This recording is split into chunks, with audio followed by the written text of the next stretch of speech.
My name is Nancy Robertson, and I'm 34 years old. On paper, I have what most people would call a respectable life. I'm a senior legal counsel at a logistics company here in Phoenix, Arizona. I pay my own bills, live in a quiet apartment, and I even managed to carve out a small corner of peace for myself. But behind that polished exterior is a story soaked in hurt neglect and a desperate hunger for love that was never returned. It didn't start that way. My earliest memories were warm ones wrapped in my father's laughter.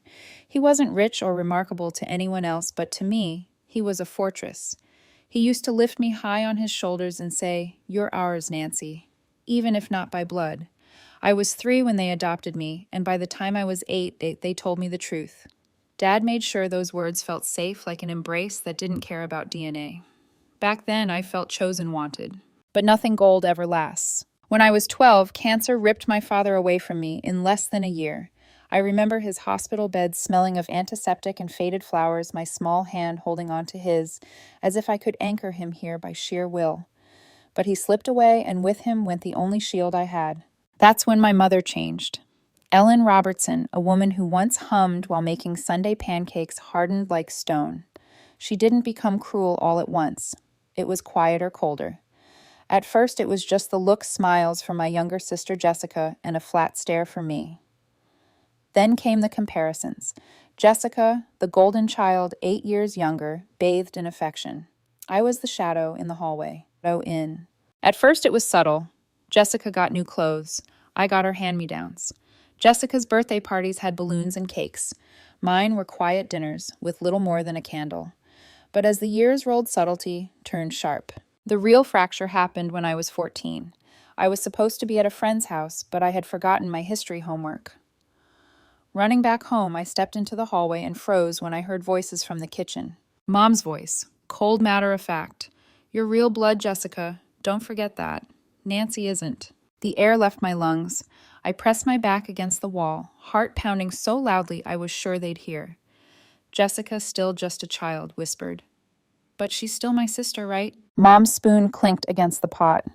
"She's different. We took her in. Don't confuse that with family." Those words sliced through me. I wanted to burst in and scream, but my legs wouldn't move. My throat burned as I retreated silently to my room. That night, I buried my face in my pillow and sobbed until my chest hurt. From then on, every little slight became louder, undeniable. Jessica got piano lessons, dance classes, private tutoring when she struggled. I asked once for help with my math grades. Mom didn't even look up from the bills she was sorting. "You should be grateful we even took you in." That phrase became her weapon, a reminder that I was a guest who had overstayed. Every time I needed something, a school trip, new shoes, even just the chance to join the debate team, it was hurled back at me. By 16, humiliation had taught me silence. I stopped asking. I took odd tutoring jobs, $5 an hour, teaching neighborhood kids fractions and grammar. Every dollar I earned meant I didn't have to grovel for scraps of permission. Jessica, meanwhile, never lifted a finger. She got allowances, trips to the mall, weekend getaways with Mom. Their laughter would echo through the house while I sat alone doing homework at the kitchen table, pretending not to notice. The worst part wasn't missing out on things. It was knowing love had become a currency I couldn't afford. Jessica could fail a test break. Something valuable come home late, Mom would excuse it all. But if I slipped, if I forgot a chore or brought home a B, I was met with lectures about ingratitude. That's when the thought rooted itself deep inside me. Education was my escape. If love wasn't mine to have, then freedom would be. I studied harder than anyone in my class, pouring myself into textbooks long after midnight. Some nights I'd fall asleep at my desk, pen still in hand, my lamp, the only light burning in a dark house. I wasn't trying to make Mom proud anymore. I was building wings for myself. And yet beneath the determination, something lingered. A wound that whispered, "No matter how far you fly, you'll always be the outsider." Little did I know, those words, "not real family," would return to haunt me years later in ways I couldn't yet imagine. By the time I turned 16, I had already made a private vow I would never beg my mother for money again. The humiliation of hearing, "Be grateful we even took you in," was a bruise that never faded. So I started working. It wasn't glamorous, just tutoring younger kids in the neighborhood. $5 an hour, sometimes paid in crumpled bills or quarters, jingling in little envelopes. But those tiny earnings meant dignity. They meant that when my classmates collected money for field trips or bought yearbook photos, I could contribute without bowing my head to Ellen. Jessica, meanwhile, breezed through life. Shopping trips every weekend with mom, new outfits for each season, a phone before anyone else in her class. I watched from the window sometimes their laughter trailing down the driveway as they drove off two best friends in matching sunglasses. I'd sit back at the table with my textbooks spread wide, tutoring worksheets ready for the next kid to knock at the door. The silence of the empty house wrapped around me like a reminder you don't belong. I poured everything into my studies. While Jessica spent weekends painting her nails or chatting with friends, I was memorizing legal terms and practicing debate arguments in front of the mirror. Every late-night study session wasn't just about grades, it was about survival. Education, I decided, would be my lifeline. At 17, the acceptance letter arrived. Arizona State University. Full scholarship. I still remember holding the envelope with trembling hands, staring at the words that promised escape. For the first time in years, I felt chosen again. Not because of bloodlines or obligations, but because of merit, because I had earned it. I rushed into the kitchen, the letter clutched against my chest. Mom was at the stove. Jessica hunched over her homework. Mom, I said breathless. I got in. ASU. Full ride scholarship. For one fragile second, I let myself imagine a hug, pride, maybe even tears. But she barely looked up from stirring the pot. That's nice, Nancy. We couldn't have afforded it anyway. That was it. No congratulations, no moment of celebration. Just relief that she wouldn't have to spend a dime on me. Jessica glanced up, smirk tugging at her lips, then returned to her math problems. The day I left for college, Ellen patted my shoulder like she was sending off a distant cousin. Make sure you call. That was all. No photos, no hugs, no tears. I climbed into my used Toyota with my scholarship papers in my backpack and a lump in my throat, promising myself I'd never look back. College was freedom. Hard, exhausting, relentless freedom. I balanced 25-hour work weeks at a local restaurant with a full course load. I'd collapse into bed past midnight, muscles aching, brain fried. But for the first time in my life, I was happy. Nobody was keeping score of my bloodline. My friends liked me for me. Professors respected my discipline. I joined study groups, spent weekends buried in case law, and discovered what it felt like to belong somewhere without strings attached. For once, laughter in my life wasn't happening in another room, it was mine. I went home only for Christmas and Easter, and even then, just for a day or two. The distance didn't heal the dynamic. If anything, it made the favoritism starker.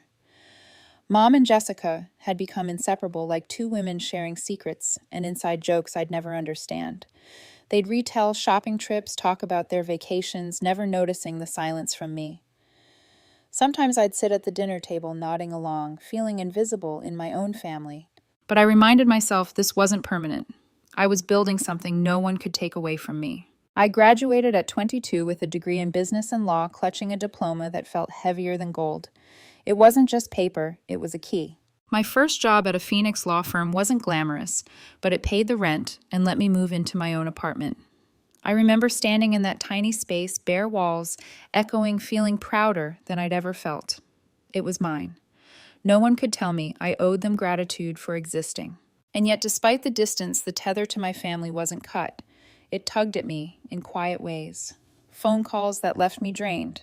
Obligations that weren't spoken but pressed like invisible weights. I didn't know it then, but the next time family truly intervened in my life, it wouldn't be about love at all. It would be about property inheritance and the cruel reminder that no matter what I built to them, I would always be not real family. When I was 24, life threw me back into the orbit of my family in the harshest way possible. Grandma Edna. My mother's mother passed away after months of battling cancer. She was 82. I hadn't been especially close to her. Warmth wasn't exactly her gift. But she was fair. That mattered more to me than tenderness. She never treated me differently from Jessica when we visited. Same birthday checks, same candy canes at Christmas. Fairness to me felt like love. The funeral was quiet, filled with murmured condolences and the smell of lilies. I remember standing at the back of the church, hands folded, watching Ellen and Jessica at the front row in black dresses leaning against each other as if they were the only ones left in the world. I felt like an extra in a play about a family I supposedly belonged to. A week later, Mom called. Nancy, come by the house. We need to talk about Grandma's estate. Her voice was brisk, businesslike. For a flicker of a second, I thought maybe she wanted help sorting through memories, sharing grief. Maybe she wanted to bridge the distance. I was wrong. When I arrived, the atmosphere was tense. The old kitchen table where Grandma used to serve pot roast now held a neat stack of documents. Ellen sat straight-backed Jessica at her side, their faces grim with a kind of anticipation. "Nancy," Mom began, "your grandmother changed her will before she passed." My chest tightened. Changed it when? A few months ago. She decided to leave the house to Jessica and me only. The words hung in the air like smoke. I blinked. What? That doesn't make sense. Grandma always... She realized Mom interrupted, her tone sharp as glass, that since you're not truly family, it wouldn't be right to give you part of the house. You're not a real granddaughter. It felt like I'd been slapped. Jessica's hand brushed against Mom's silent solidarity. But she always treated me the same, I whispered. Always. That was obligation, Mom said simply, as if reading the weather forecast. Blood is blood. This house should stay in the real family. I stared at them, numb, the sound of the clock ticking on the wall, suddenly deafening. Jessica wouldn't even meet my eyes. Mom's tone softened, but it wasn't kindness. It was strategy. But since you're doing well now with your job and all, we thought you might help with the house. Contribute. Family should support family. The irony nearly choked me. How much, I asked, voice flat. $800 a month, she replied smoothly, like she had rehearsed it. For maintenance bills, taxes, plus maybe cover my health insurance just until things stabilize. $800, nearly half my salary at the time. My stomach knotted. But guilt was a powerful chain. There they were, freshly grieving, dealing with the weight of a house, and me, living alone in my tidy apartment, comfortable. How could I say no? I swallowed hard. I can do that. Jessica smiled faintly for the first time that day. That's really nice of you, Nancy. And just like that, the trap was set. That night, I sat in my car outside their house, gripping the steering wheel until my knuckles whitened. My chest was tight with something I couldn't name. Betrayal, yes, but also a twisted relief. Maybe if I gave enough, if I proved enough, I'd finally erase the word outsider. So the transfers began. $800 every month into Mom's account. Another $300 for her insurance. Groceries whenever I visited. Even covering the car repairs twice a year. Each transaction drained more than just my bank account. It drained pieces of my dignity. I told myself, this is family. This is how you prove you belong. But as I drove home, headlights blurring in my tears, a darker thought whispered in the back of my mind. What if no amount will ever be enough? The months turned into years, and the years blurred into a decade. Every 30 days, like clockwork, $800 drained from my account into Ellen's. Add in $300 for her insurance, the groceries I carried in on visits, and the car repairs I scheduled twice a year, and I was bleeding thousands for a house I didn't live in, a family that never welcomed me. At first, I thought it was temporary, a year or two until Mom got back on her feet, but the truth revealed itself slowly like rot spreading under wallpaper. She never intended to stand on her own feet again, not while mine could hold her up. By the time I added it up, I'd given them nearly $100,000. Almost 6 figures. And not once did I hear the words, thank you. When I visited, they didn't greet me with gratitude, they complained. The heating bill was too high, the property taxes unfair, the plumbing leaking again.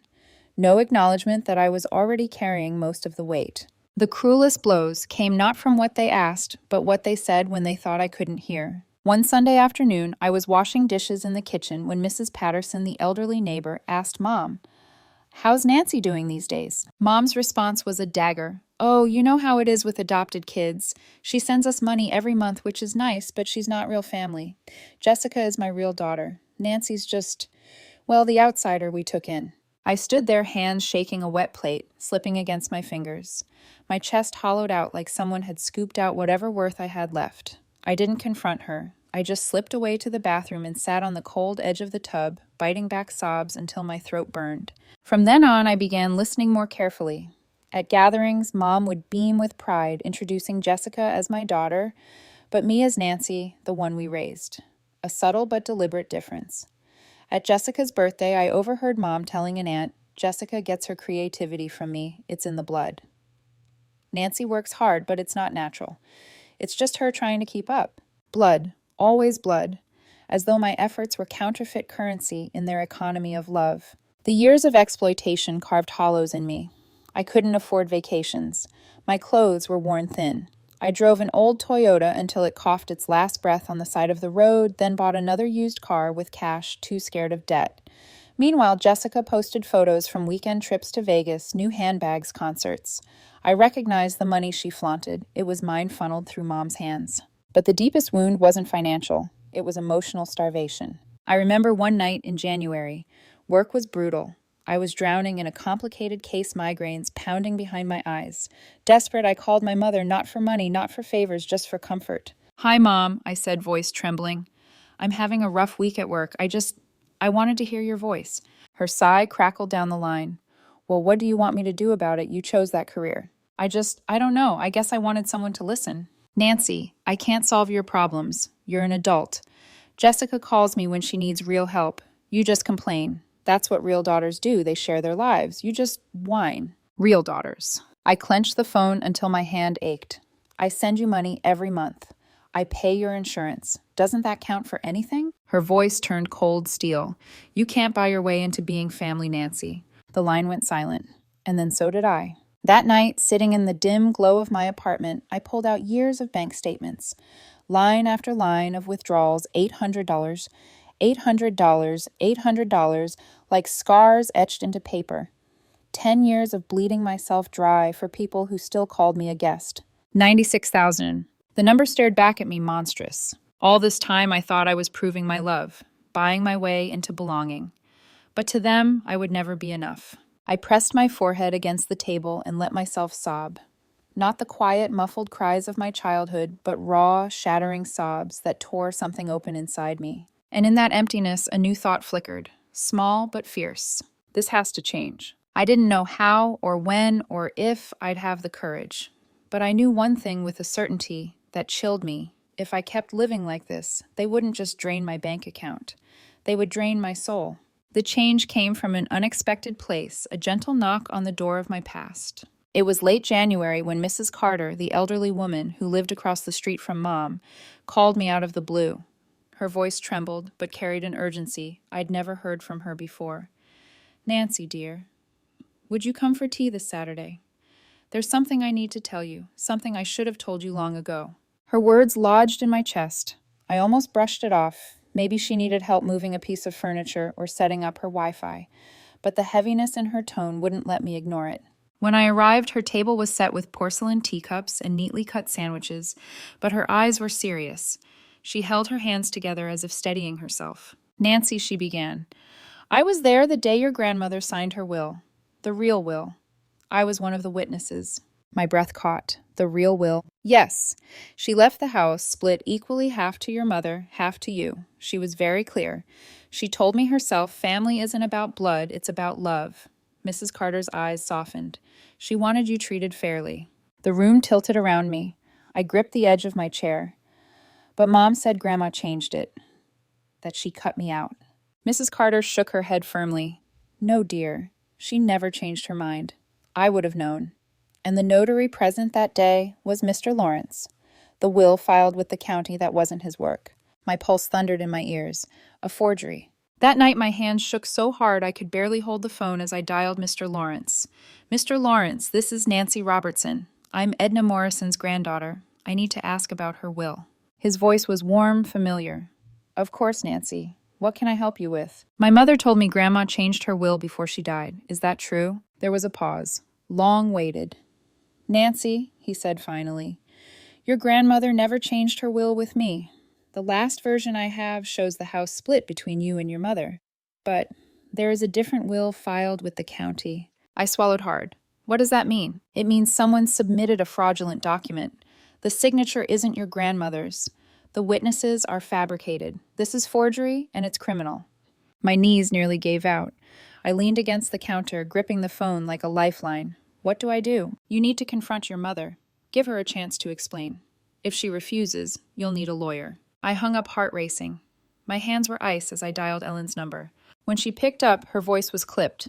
"Nancy, what is it?" "Mom," I said, forcing steadiness into my voice. "I need to ask you about Grandma's will. Did you forge her signature?" There was silence, long enough that I thought the call had dropped. "Then, who told you that?" "It doesn't matter. Did you—" Her voice hardened into something venomous. "You need to understand, Nancy. You're not real family. You don't deserve part of this house. I felt my stomach twist. So you did forge it. I corrected it, she snapped.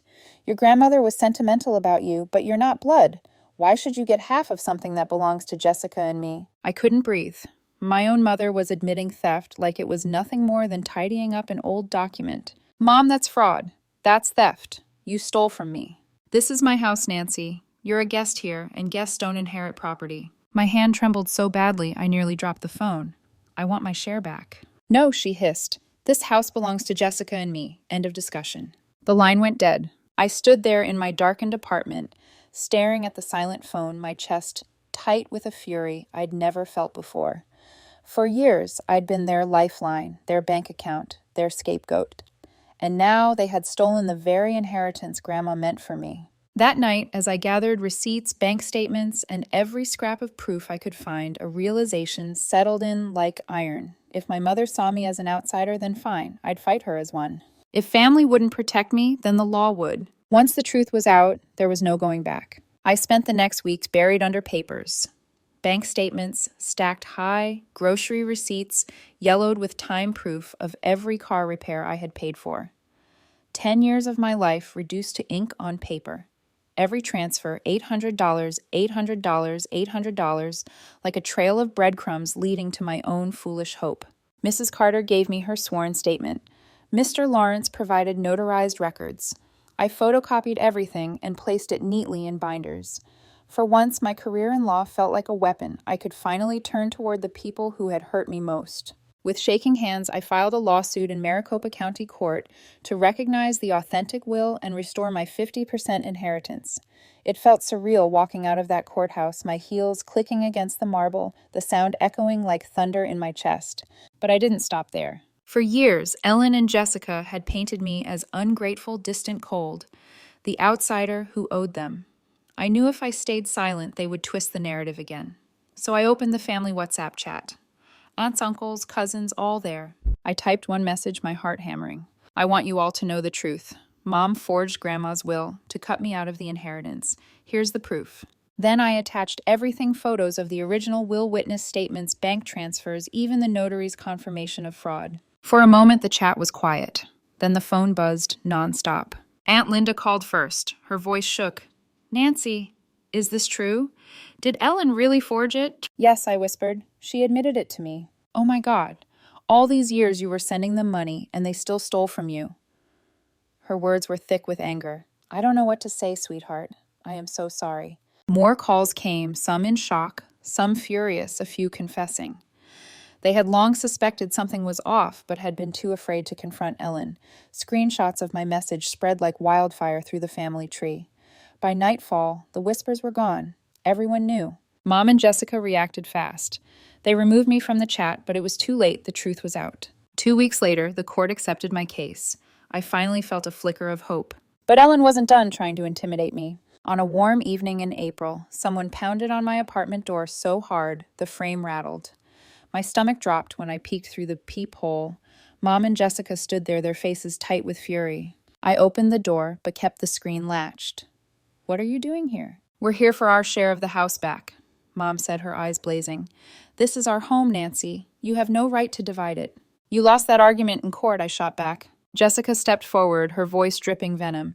You're destroying this family over money. How can you even look at yourself in the mirror? My hands shook, but I forced myself to walk away, grab a thick folder, and return. I pressed it against the screen. Here's the court order granting me legal possession. Here's the real will. And here, I flipped the pages to bank transfers is nearly $100,000. I sent you over 10 years while you lied to my face. Mom's face flushed red. You're selfish. Cruel. After everything we did for you. If you don't leave right now, I cut her off. Voice trembling but steady. I'll call the police for harassment. Jessica lunged forward, fingers brushing the papers through the mesh, but I slammed the door shut, locking it tight. Their fists pounded against it for another 10 minutes, their shouts echoing down the hall before finally fading away. When silence returned, I slid down the wall, my breath ragged. My whole body trembled, but inside something shifted. For the first time in my life, I had stood my ground against them. And this time I wasn't backing down. The day the court ruled in my favor felt almost unreal. July. Sunlight streamed through the tall courthouse windows as the judge read his decision. The forged will was invalid, my grandmother's authentic will stood, and I was the rightful owner of 50% of the house. My heart pounded so loudly I barely heard the rest. For once, justice wasn't just an abstract concept I fought for in my job, it was mine. Walking out of the courtroom, I clutched the order in my hands, the papers warm from my grip. I thought of Dad. I thought of the little girl hiding in her room after hearing she wasn't real family. I wish she could see this moment. That afternoon, I drove to Grandma's house with keys that were finally mine, legal, undeniable. My heels crunched against the gravel driveway and the front door creaked open under my hand. The air smelled faintly of lemon polish and dust. Memories crashed over me. Holiday dinners, where I sat silent while Jessica told stories, birthdays, where my cake was store-bought while hers was custom-made nights when I felt like a guest in these very rooms. But now, as I walked through each hallway, something shifted. The house didn't feel like theirs anymore. It didn't even feel like a battleground. It felt like justice. I updated the insurance, filed paperwork with the registrar, and set up automatic payments. And then I stopped. No more $800 transfers. No more insurance premiums. No more groceries or car repairs. For the first time in over a decade, my paycheck was mine. The relief was dizzying. I ordered dinner from a restaurant without guilt. I bought a new blazer for work. Small luxuries, but each one felt like reclaiming oxygen after years of suffocation. Meanwhile, Ellen and Jessica spiraled.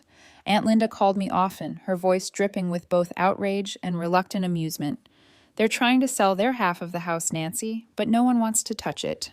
Too messy, too risky. I wasn't surprised. Who would buy half a house shackled to a legal battle and a reputation of fraud? Jessica tried one last tactic. A message appeared in my Instagram inbox late one night, a wall of text dripping with venom. You're cruel, selfish, obsessed with money.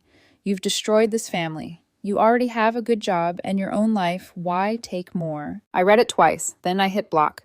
For the first time, I didn't feel the urge to explain myself. Silence settled in, and it was the sweetest sound I'd ever known. The constant guilt trips, the endless demands, the heavy leash of obligation, it was all gone. My apartment felt lighter. My body felt lighter. For the first time in years, I slept through the night without waking in a panic over bills. And maybe the most shocking part, I didn't miss them. Not at all. What I did feel was something I hadn't expected: peace. A peace that didn't come from winning in court or shutting down their messages, but from finally knowing I didn't owe them anything, not my money, not my silence, not my love. For once, the silence between us wasn't empty. It was freedom. With the court battle behind me, life began to feel unfamiliar in the best way possible. Suddenly, my paycheck stretched further than it ever had. No more secret payments vanishing into a bottomless pit.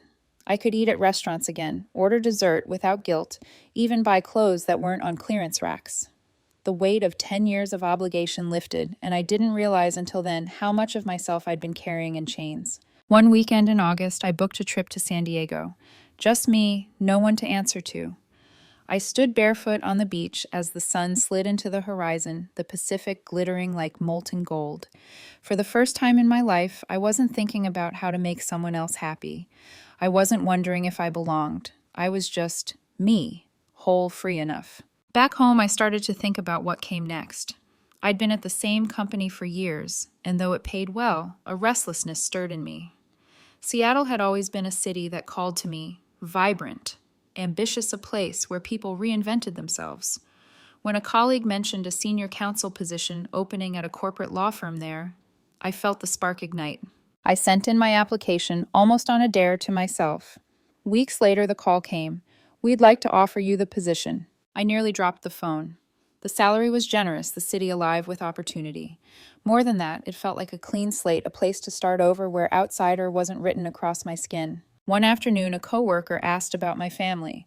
In the past, I would have stumbled, offered half-truths, tried to soften the story. Instead, I said simply, I don't have much contact with them anymore. She nodded without hesitation. That's probably for the best. Some families are toxic. She was right. Some families are toxic, and you don't have to keep drinking the poison just because it's poured into your cup. I still think sometimes about the 14-year-old girl who overheard her mother whisper, "She's not real family." I wish I could go back, hug her, tell her the truth. You are worthy. You are enough. Their blindness doesn't diminish your light. But I can't go back. I can only move forward. Now, when people ask about being adopted, I don't flinch. I don't shrink. I just shrug.